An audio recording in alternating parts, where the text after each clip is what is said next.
Welcome back to my channel एनवियोरा academy. आज इस वीडियो में हम क्लास 9 चैप्टर 3 बल तथा गति के नियम का लघु उत्तरीय प्रश्न सॉल्व करने जा रहे हैं, जिसमें फर्स्ट क्वेश्चन है बल की परिभाषा दें। इसका एसआई मात्रक क्या है?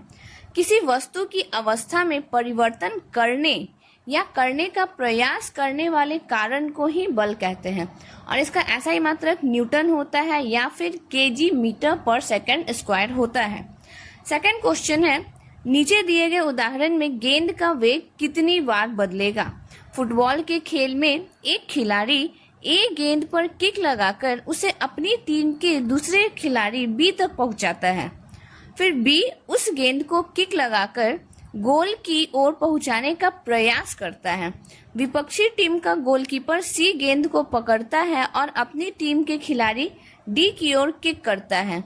उस कारण की भी पहचान करना है जो प्रत्येक अवस्था में बल प्रदान करता है।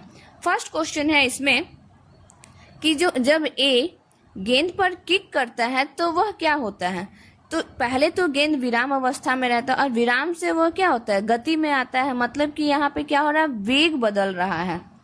सेकंड क्वेश्चन है जब बी गेंद पर किक करता है तब क्या होता है?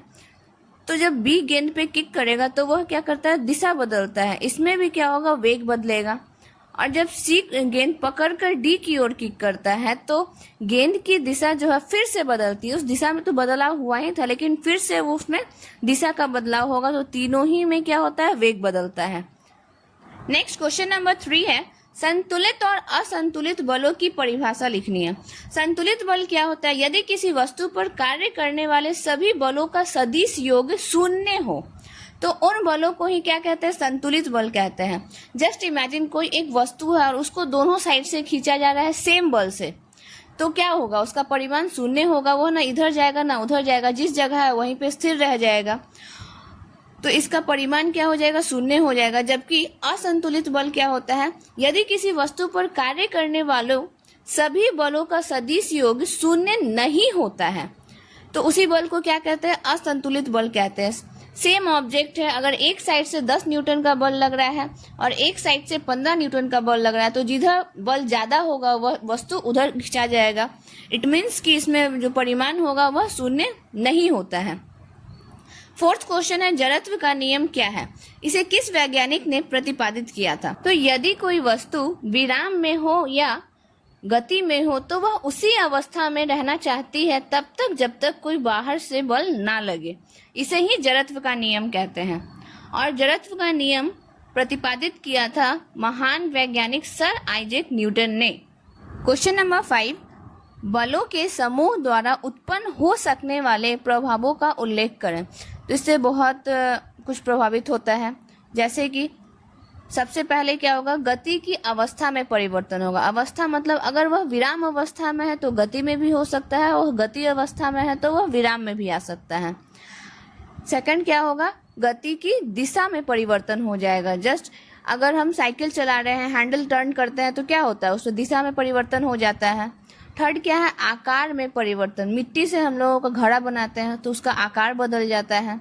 फोर्थ है विकृत करना, मतलब आकृति जो है स्थायी रूप से बदलना। जैसे कि रबर को खींचते हैं तो लंबा हो जाता है, उसके बाद फिर जब छोड़ेंगे तो वह अपनी अवस्था में वापस आ जाएगा।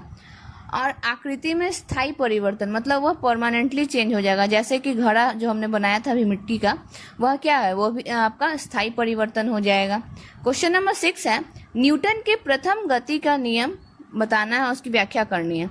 तो कोई वस्तु विराम की अवस्था में है या समान वेग से सीधी रेखा में गति कर रही है तो वह तब तक उसी अवस्था में बनी रहती है जब तक उस पर कोई बाह्य बल ना लगे। इसे ही कहते हैं क्या? न्यूटन का प्रथम गति का नियम।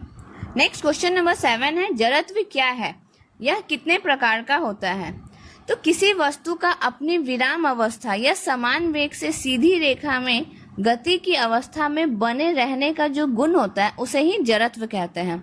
और आपके बुक में यह मेनली 2 प्रकार का दिया है, बट एक्चुअल में यह 3 प्रकार का होता है। एक तो है विराम जड़त्व, दूसरा है गति जड़त्व और एक और होता है तीसरा दिशा जड़त्व।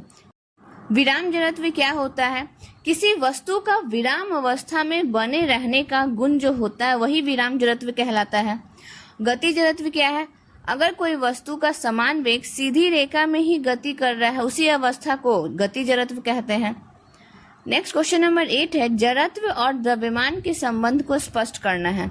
तो जड़त्व और द्रव्यमान का बिल्कुल सीधा संबंध है, जैसे कि जितना ज्यादा द्रव्यमान होगा उतना ज्यादा ही जड़त्व होगा, और द्रव्यमान अगर कम होगा तो जड़त्व भी उसमें कम ही होगा। इसीलिए इन दोनों के बीच में सीधा संबंध है, एक बढ़ेगा दूसरा भी बढ़ेगा, दूसरा घटेगा तो पहला भी घटेगा। क्वेश्चन नंबर 9 है, क्या शून्य बाह्य असंतुलित बल अनुभव करती वस्तु अशून्य वेग से गति कर सकता है? तो हाँ, यदि हाँ तो वस्तु के वेग के परिमाण एवं दिशा पर लगने वाली शर्तों का उल्लेख करना है, और नहीं तो क्यों ये बताना। तो हाँ, ये हो सकता है, अनुभव कर सकती है। क्यों? क्योंकि इसका कारण होगा न्यूटन का प्रथम गति का नियम। और क्वेश्चन नंबर 10 है, क्या हम एक लकड़ी के बक्से को 200 न्यूटन का बल लगाकर उसे नियत वेग से फर्श पर घसीटते हैं, बक्से पर लगने वाला घर्षण बल क्या होगा? चूंकि बक्से का जो नियत वेग है चल रहा है, इसीलिए उसका त्वरण क्या है? शून्य है। तो जब त्वरण शून्य है तो इस फॉर्मूला पे हम लोग पुट कर देंगे, F बराबर m गुने a होता है, जहां हमारा m दिया हुआ है कितना? 200 न्यूटन, और ये त्वरण हो गया हमारा शून्य। तो हमारा घर्षण बल निकल कर कितना आ जाएगा? 200 न्यूटन। अब लेकिन आपका बक्से पर जो बल लग रहा है, कुल परिमाणी बल, वह कितना हो जाएगा? शून्य हो जाएगा। क्वेश्चन नंबर 11, किसी बस के अचानक चल पड़ने पर यात्री पीछे की ओर झुक जाते हैं, ऐसा क्यों होता है? तो ऐसा इसलिए होता है जड़त्व के कारण या फिर विरामावस्था के कारण। जो यात्री हैं वो अपनी क्या चाहते हैं, जैसे वो बैठे हुए हैं तो वह विराम अवस्था में बैठे हुए हैं, तो वह उसी अवस्था को बनाए रखना चाहते हैं, और बस आगे चल गया होता है, मतलब वह गति में आ जाता है, इसीलिए यात्री जो है पीछे की तरफ झुक जाते हैं। क्वेश्चन नंबर 12 है, चलती हुई बस में खड़ा व्यक्ति ब्रेक के एकाएक लगाए जाने पर आगे की ओर झुक जाता है, ऐसा क्यों होता है? तो जड़त्व के कारण होता है। वस्तु का जो अपना वर्तमान गति है वो उसी में रहना चाहता है, जैसे कि बस जो है वो एकाएक ब्रेक लगाया, तो जड़त्व के कारण जो खड़ा व्यक्ति है वो क्या हो जाएगा? आगे की ओर झुक जाएगा। नेक्स्ट क्वेश्चन नंबर 13 है, चलती गाड़ी से कूदना क्यों खतरनाक है? इसकी व्याख्या करनी है। तो कूदते समय जो है पैर हमारा स्थिर रहता है, लेकिन शरीर आगे की ओर गति करता है, इस कारण ही शरीर आगे की ओर गिर जाता है और चोट लग जाती है। निष्कर्ष में क्या होगा? चलती गाड़ी से कूदना खतरनाक होता है क्योंकि शरीर जो है वह जड़त्व के कारण गाड़ी के वेग के साथ आगे की ओर गति करता रहता है और गिरने पर चोट लग जाती है, इसलिए हमें चलती गाड़ी से नहीं कूदना चाहिए।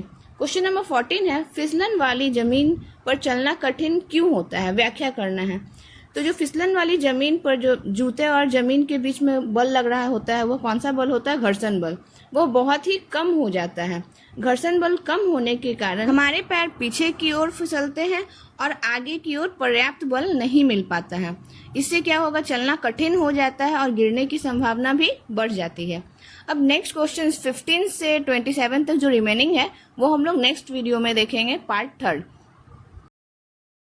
वीडियो अगर आपको पसंद आए तो इसे लाइक करें, शेयर करें और चैनल को सब्सक्राइब करना ना भूलें। Thanks for watching. अब नेक्स्ट वीडियो में हम लोग मिलते हैं। Bye bye.